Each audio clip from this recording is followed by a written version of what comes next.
We all say we want to be wealthy, but what if the way we think about wealth is the very thing holding us back? See, there's this huge misunderstanding about what wealth really is, and it's probably the single biggest reason so many people feel stuck. So let's break that down and then get into the system that actually works. So, have you ever wondered why some people just seem to get richer and richer while others feel like they're running in place for years on end? The answer isn't really about luck or where you came from or even just working hard. The answer is that wealthy people understand and use a very specific system, a system that's kind of hidden in plain sight, but one that most of us are just never taught. Okay, so before we can build anything, we've got to do a little demolition first. There is one giant myth about wealth that pretty much shapes every financial decision we make. And if your foundation is built on this myth, well, everything else is just bound to fall apart. We're taught to see wealth as a big show of spending. The fancy car, the huge house. We see money flowing out. But that is the big misconception. Real wealth isn't defined by the money that leaves your pocket. It's defined by the money that stays and is put to work. It's about building a reservoir, not just digging a bigger channel for money to flow through. And this, right here, is the hidden trap, especially for high earners. When you think wealth is about what you can spend, you end up on this lifelong chase for a bigger and bigger paycheck. But what happens? A bigger income almost always just leads to bigger expenses. You're not actually getting any more free, you're just upgrading the size of your cage. It's really just like being on a treadmill that keeps speeding up. You're putting in way more effort, you're earning more money, but your actual financial position, it's not really changing.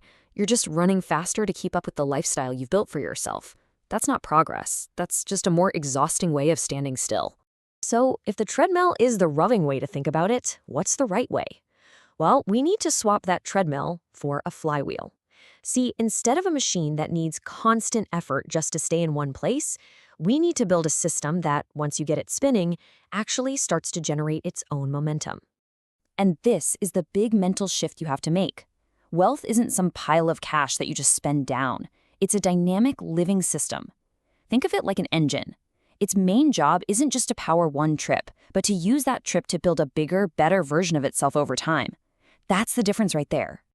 Now look, sure, some people are lucky enough to inherit a system that's already up and running, but for most of us, that's just not our story. And you know what? That's totally okay. It just means we get to be the engineers. We have the blueprint, we just need to assemble the machine ourselves, one deliberate piece at a time. So, what does this blueprint actually look like? Well, the good news is, it's not some crazy complicated formula. The entire wealth engine is built on just 3 core pillars. If you can understand how these 3 pieces fit together, you can make that leap from just earning money to actually building real wealth. So here they are, the 3 gears of your wealth flywheel. First, you've got earning. This is how you get the initial energy into the system. Second, surplus. This is the super important step of capturing that energy instead of just letting it all burn off. And third, ownership. This is where you reinvest that captured energy to make the whole system bigger and more powerful. Let's dig into each one. All right, let's start with earning. The slow path, where most people are, is trading your time for money. That's a losing game, because guess what? Your time is finite. The fast path is to separate your income from the hours you work. You get paid for your judgment, your creativity, your unique results. The goal is to be valued for the outcome you create, not the time you clock in. The second pillar is surplus. And I know this sounds ridiculously simple, right? But please don't mistake simplicity for a lack of power. Your surplus, that gap between what you earn and what you spend, is pretty much the only variable that determines your financial future. Without it, building wealth is literally impossible. Just think about it for a second. A negative surplus means you're going deeper into debt. A tiny, razor-thin surplus means you're just treading water, basically one unexpected bill away from sinking. But a wide surplus, that's where the magic happens. That surplus is the raw fuel for your entire wealth engine. The wider that gap is, the faster you can build. So you have this fuel. What do you do with it? This is the third and final pillar, ownership. This is like the alchemy step, where you turn your surplus cash into assets, things that go to work and make money for you, so you don't have to do all the work yourself. And just to be super clear, we are not talking about things that cost you money. We're talking about true assets, systems that generate value without needing more of your time. This could be a business that can run without you, rental income from properties, or a stock portfolio that works 24/7, growing and compounding all on its own. Okay, so now we have the three pieces. But here's the key. When you connect them, they don't just add up, they multiply. This is how you create that self-reinforcing flywheel, and this is where the true magic of compounding really kicks in. It all starts with your surplus, that little gap between what comes in and what goes out. That's the seed. It might feel small at first, but every single dollar you save is the raw material for your entire future wealth system. Then comes the conscious choice, the conversion. You take that surplus and you don't spend it. You deploy it.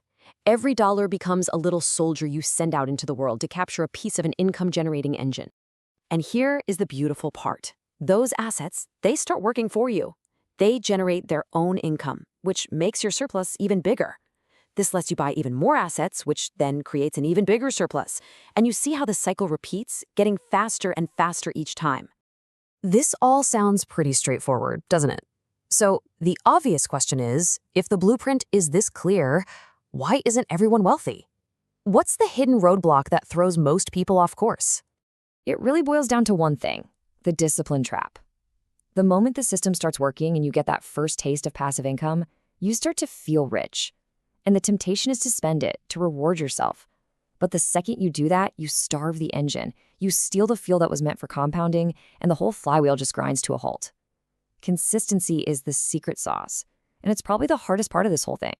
So why go through all this trouble? Why maintain that kind of discipline for years, maybe even decades? Because the prize at the end of all this isn't just a bigger bank account. It is something way, way more valuable. The ultimate payoff isn't the money. It's a completely new relationship with time. For most people, time is a constraint. You only have so many hours in a day to sell. But when you build a wealth system, you completely flip the script. Time becomes your greatest ally, your best employee, working 24/7 to grow your assets long after you've clocked out for the day. So in the end, just remember this. The goal isn't the money itself. The goal is what the money can buy you. And the most valuable thing it can buy is your own time. True wealth is freedom. The freedom to wake up every single morning and decide exactly how you want to spend your day. That's the real prize. That is real wealth.